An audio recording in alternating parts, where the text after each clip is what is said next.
हरिओम नमस्कार मित्रों, प्रणाम। मैं आचार्य महेश भट्ट पुनः आपका स्वागत करता हूं श्री शिव शक्ति आध्यात्मिक चैनल पर। मित्रों, ज्योतिष में कल तक मैं आपको राशियों के बारे में बता रहा था। कौन सी राशि के व्यक्तियों का इस वर्ष कैसा जाएगा, कैसा व्यतीत होगा।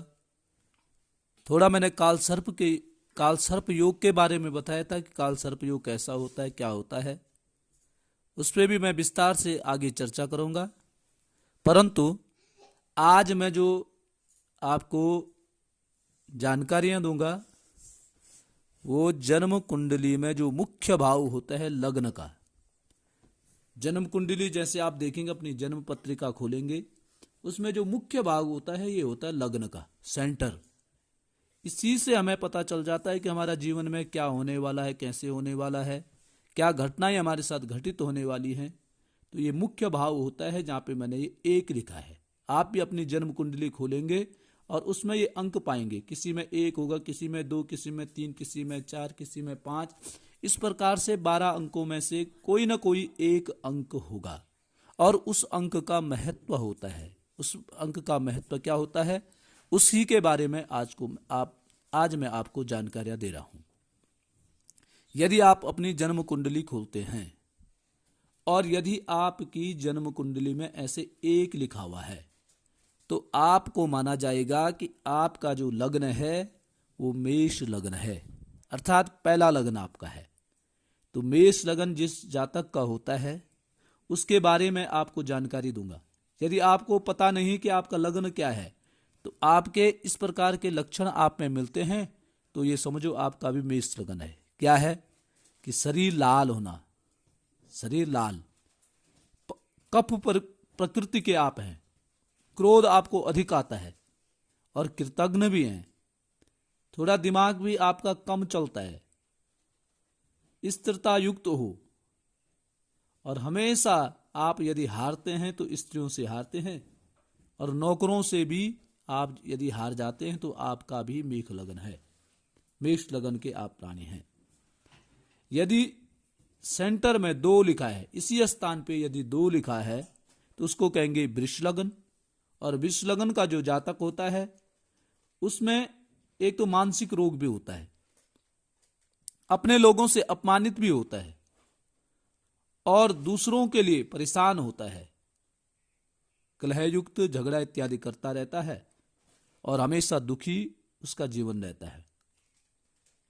धीरे धीरे धन का भी नुकसान करता रहता है। यदि यहां पे 3 लिखा है, मिथुन लग्न यदि यहां पे है तो उसके अंग तो शरीर जो है गोरा होता है, राजा से दुखी होता है, अर्थात जो उस पे शासन करता है उससे दुखी होता है और हमेशा दूध का कर्म करता है। दूध का मतलब जानते हो, यहां की बात वहां, वहां की बात वहां, ऐसे ही करता रहता है। वाणी तो प्रिय बोलता है परंतु बड़ा सीधा होता है, नम्र स्वभाव का वह व्यक्ति होता है। वाणी अच्छी होगी, आवाज भी अच्छी हो सकती है और सिर के बाल भी उसके अच्छे होते हैं। यदि यहां पे 4 का अंक लिखा है तो उसके भी सबसे बड़ी बात है कि उसके मित्र अधिक होते हैं। वह समस्त अपने घर की छोड़कर के बाहर के लोगों की इच्छाएं पूरी करता है, मित्रों वाला होता है, हंसमुख स्वभाव का होता है, बुद्धिमान वह व्यक्ति होता है, पवित्र और सेवा करने वाला भी होता है।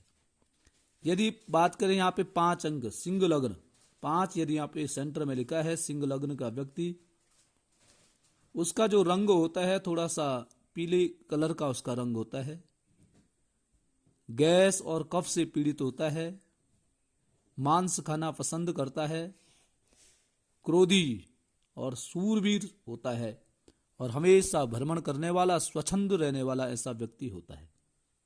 यदि यहां पे 6 लिखा है उसको कन्या लग्न कहेंगे। कन्या लग्न वाला जो व्यक्ति होता है उसको वात भी होता है, पित्त भी होता है,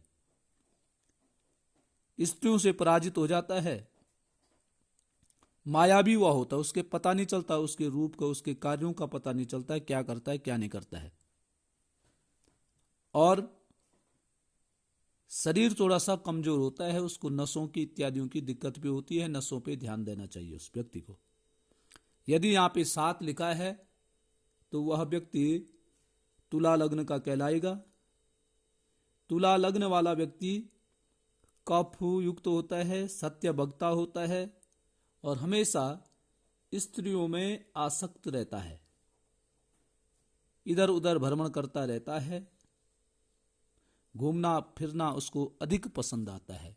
इस प्रकार मैंने आज केवल तुला लग्न तक के व्यक्तियों के बारे में बताया। कल जो शेष बचे हुए हैं उन लग्नों के बारे में आपको बताऊंगा और उसके बाद पुनः परसों किसी नई वीडियो के साथ आपके सामने प्रस्तुत होऊंगा, या दूसरे भाव में। पहला भाव अभी बताया, फिर दूसरे भाव में बताऊंगा यहाँ पे कौन कौन से ग्रह किस प्रकार से फल देते हैं। तो मित्रों, पुनः आपसे वही प्रार्थना है कि चैनल को अधिक से अधिक सब्सक्राइब करें, शेयर करें, लाइक करें और वीडियो को पूरी देखें, स्वयं भी देखें, दूसरे को भी दिखाएं। यदि आपने मेरे द्वारा अपनी जन्म कुंडली का विश्लेषण यदि आप कराना चाहते हैं तो मेरे व्हाट्सएप नंबर पे अपनी जन्म कुंडली भेज करके और मेरे से आप बात कर सकते हैं। और मैं फिर विस्तृत से, क्योंकि इसमें विस्तृत से आपकी जन्म पत्री के बारे में मैं बता नहीं सकता हूं, इसलिए व्हाट्सएप पे यदि आप रहेंगे तो वार्तालाप करके आपको मैं विस्तृत जानकारियां दे सकता हूं। तब तक के लिए नमस्कार, प्रणाम, हरि ओम।